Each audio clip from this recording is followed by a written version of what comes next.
નમસ્કાર, વડિયાના વાવડમાં આપનું હાર્દિક સ્વાગત છે।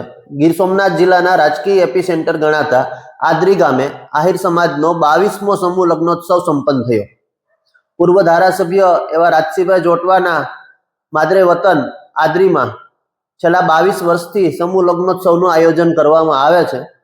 આ સમૂહ લગ્નોત્સવની અંદર 53 નવ દંપતીઓએ, આમ તો શિક્ષિત નવ દંપતીઓએ પ્રભુતામાં પગલાં પાડી અને પોતાના ગૃહસ્થ જીવનની શરૂઆત કરી છે। આ સમૂહ લગ્નોત્સવની એક ખાસ વિશેષતા છે કે અહીં સમૂહ લગ્નોત્સવનો સાચો ઉદ્દેશ ચરિતાર્થ થતો જોવા મળે છે। આ સમૂહ લગ્નોત્સવની અંદર કરિયાવરને પ્રાધાન્ય આપવામાં આવતું નથી। સાથે શિક્ષિત દીકરા દીકરીઓ અહીં સમૂહ લગ્નોત્સવમાં જોડાય છે। સમૂહ લગ્નોત્સવના આયોજક એવા રાજસીભાઈ જોટવા પોતાના સંતાનોને પણ આ સમૂહ લગ્નોત્સવની અંદર એના લગ્ન કરાવે છે। ત્યારે આ સમૂહ લગ્નોત્સવની અંદર સાચા અર્થમાં સમૂહ લગ્નનો ઉદ્દેશ ખોટા ખર્ચાઓથી બચાવવા માટે, કરિયાવર પ્રથા ધીમે ધીમે દૂર કરવા માટેનો જે એક ઉદ્દેશ્ય છે કે ભાઈ સમાજમાં દેખાદેખી રૂપી અંધાધૂંધી જે ખર્ચાઓ થાય છે એ ખર્ચાઓથી સમાજને દૂર લઈ જઈ એ નાણાં સમાજના સાચા વિકાસના રસ્તે વાપરવા માટે બચાવવા જોઈએ।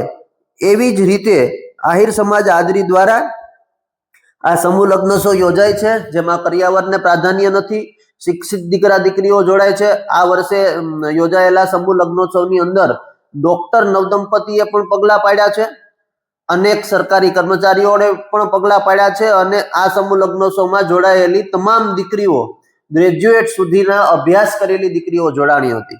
એટલે એક શિક્ષિત સમૂહ લગ્નોત્સવ યોજાયો હોય એવો માહોલ અહીં બન્યો હતો।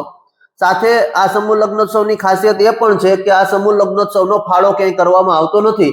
તેના કાઉન્ટર ઉપર જ લોકો દાનની સરવાણી વહાવી અને સમગ્ર ખર્ચો ઉઠાવી લે છે। ત્યારે આવા સમૂહ લગ્નોત્સવ 22 વર્ષથી આદરી ગામની અંદર યોજાય છે અને આજે પ્રથમ સમૂહ લગ્નોત્સવમાં જે દીકરીઓએ પ્રભુતામાં પગલાં પાડ્યા હતા એની દીકરીઓ પણ આજે આ સમૂહ લગ્નોત્સવની અંદર જોડાતી જોવા મળી રહી છે। ત્યારે આ સમૂહ લગ્નોત્સવ સાચા અર્થમાં એક પ્રેરણારૂપ સમૂહ લગ્નોત્સવ હોય તેવું જોવા મળી રહ્યું છે।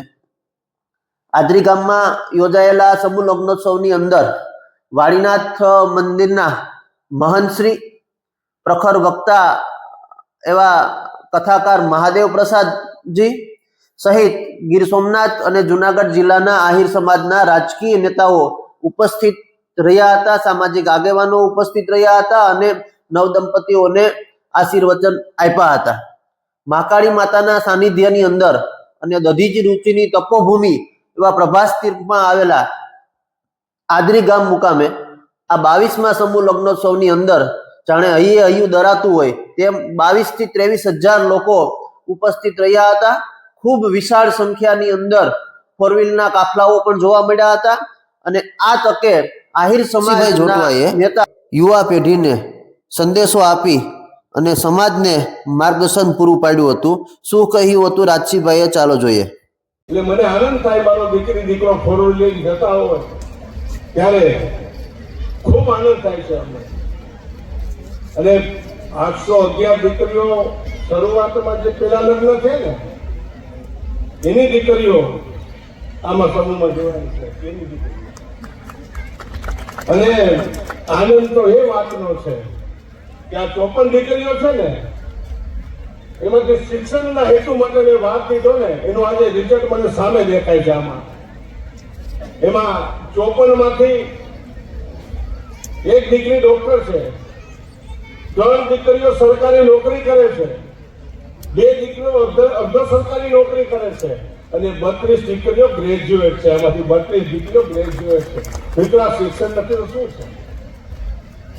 આ 32 દીકરીઓ મારી ગ્રેજ્યુએટ થઈને સાસરે જતી હોય અને આ તો સાનિધ્ય માતાજીનું છે। બેટા, તમે મારી પાસે સંકલ્પ કરજો જાઓ ત્યારે કે મારી આવતી જિંદગી કાલથી શરૂ થાય છે, પ્રભુતામાં હું પગલાં પાડીને જાઉં છું। એટલે ઘરે જે બાપાને ઘરે રમતી હતી એમ ત્યાં હળી ભળીને રહેજે અને મારે આ નવ દંપતીઓને બેઠું છે, કંઈ પણ વિવાદ ન થાય કે વરદીમાં કંઈ તકલીફ થાય એવી હું પણ માને પ્રાર્થના કરું છું કે આ જોડી કાયમી સલામત રહે, કાયમી સલામત એવી હું પ્રાર્થના કરું છું. જ્યારે જ્યારે અમારે લગ્ન ગીત